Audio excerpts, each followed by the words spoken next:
All right, welcome to Arithmetic and Geometric Sequences. Yay, here we go. So I've already looked at this a little bit, and there is some stuff that will be added from what you may have seen earlier today. So you might want to fast forward, look for it, whatever, but it'll be talking about when we start making a formula. Anyways, if we want to be able to differentiate between arithmetic and geometric sequences, notice what the difference are and stuff like that. Oh, my jaw just popped. Anyways, so here we go.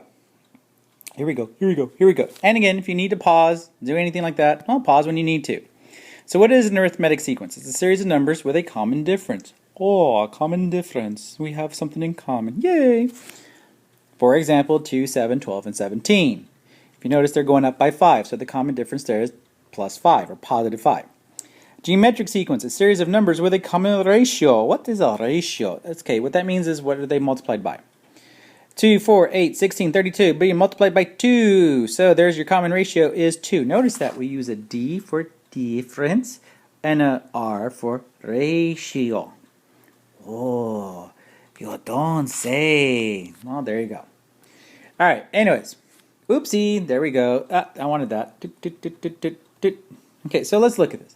Can you tell me, is it arithmetic or geometric sequence? Well, as we saw in the notes, going by 6, it's changing by 6, adding 6 every single time. So that means it's an arithmetic sequence with a common difference of 6. Wow. Notice I said D6. Next set. Bada bam, bada bing, let's go. Oh, 2 7s, 2, 14, 98. Hey, that one looks geometric. It's multiplying. Well, it is. It is geometric, and the common ratio there is 7.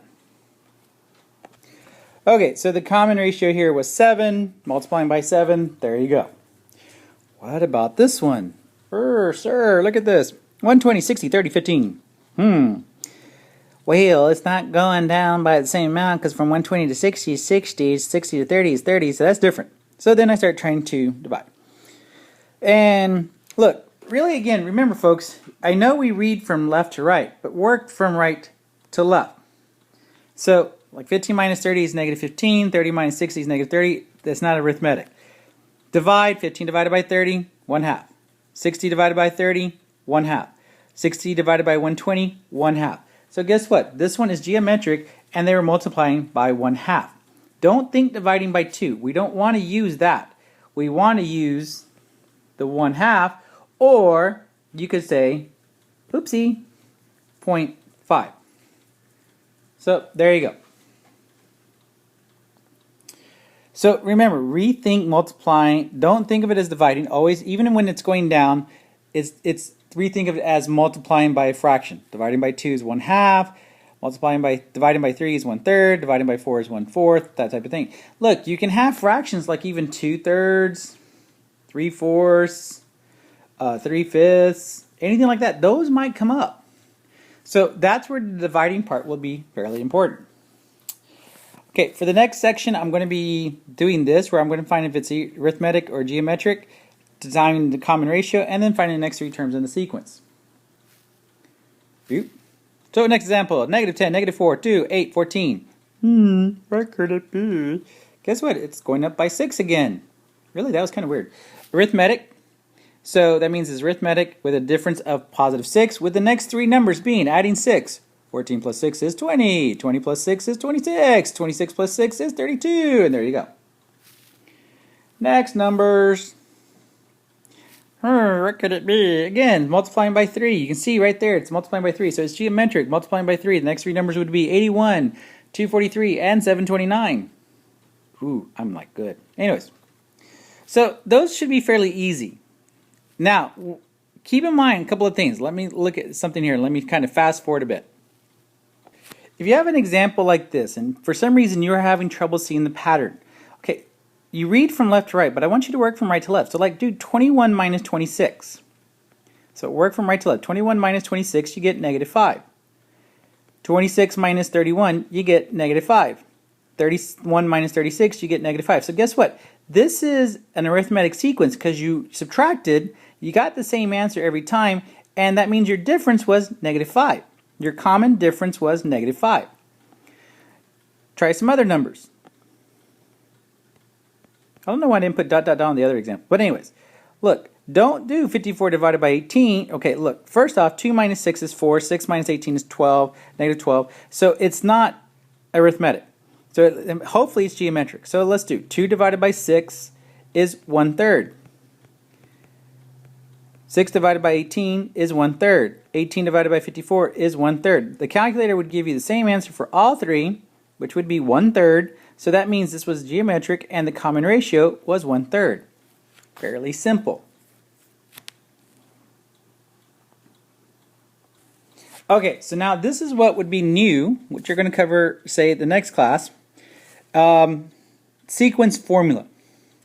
The sequence formula is d to the n plus, for an arithmetic, to find the formula a to the n subroot n, let's go with subroot, it's d n minus 1 plus a, I'm going to put here 1. Geometric, now the book would say a to the n here, but I'm going to use g to the n. So that way you know this is arithmetic, this is geometric, but the book for some reason would have still said this was a to the n. I don't know why, I don't particularly like that, but I'm doing something slightly different. So there you go. Realize that on the star, they might use the a to the n, because that's just saying it's some type of sequence, I guess. I don't know. Anyways, what is a to the 1, what is d, what is r? You will not do anything with these n minus 1s, or at least for this part. And so I should put it here, hold up, let me let this pop up, that this is a to the 1. That means the initial value, the first one, the first number in the series, whatever the series may be. D, of course, is your common difference, and R is your common ratio. So if you get, oopsie, not what I meant to do. So if you get something like this, where you have 4/3, 12, 10, 108, 972. Hopefully I did this right, because, well, I was trying to do this top of my head anyway. Okay, well, if you do this, you should get like 6, no wait, 9. Let's see, let me think. Yep, 9. So this is a geometric sequence with a common ratio of 9. The a to the 1 is equal to 4/3, because that's the first term. The ratio is 9. The common ratio is 9.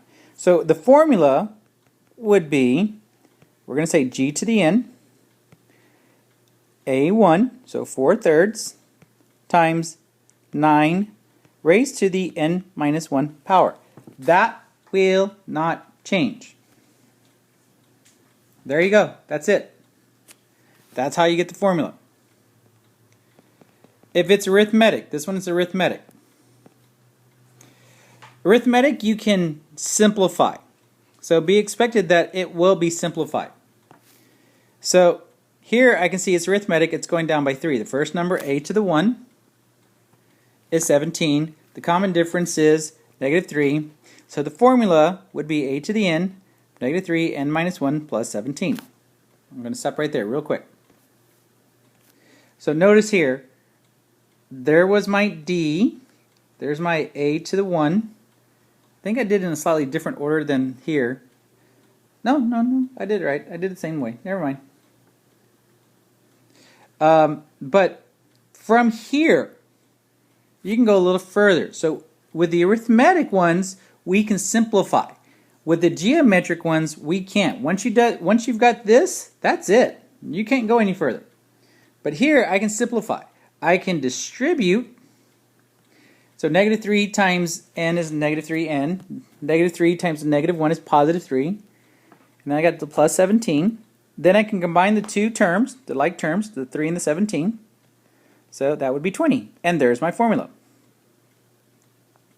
Now, in some point, I will probably ask you, like, find the next term, or find, not the next term, but like maybe the 9th term, the 10th term, some other term. So, like in this case, let's find the formula and the, I think it's the 8th term, for the next example. 180, 120, 80, 160, so on and so forth. Now, divided by 3. Here, I kind of was messing around, so I did something a little bit different, but what you're going to find out is that, of course, a to the 1 is 180. The ratio here was 2/3. That was just in a mood, so go with that. So 2/3. So then I was multiplying by 3, so then my formula would be g to the n 180 times 2/3 raised to the n minus 1 power. Then if I want to find the 8th term, I would put 8 in place of the n, and just type that into the calculator, and it gives me 2,560 over 243 for an answer. So yes, it came out kind of weird. That could happen. That's what happens when you make a problem off the top of your head. That's my fault. But that's pretty much it. You plug it in, and you kind of go from there. Hopefully there are no questions. That was it for today, and thank you very much for your time. Take care.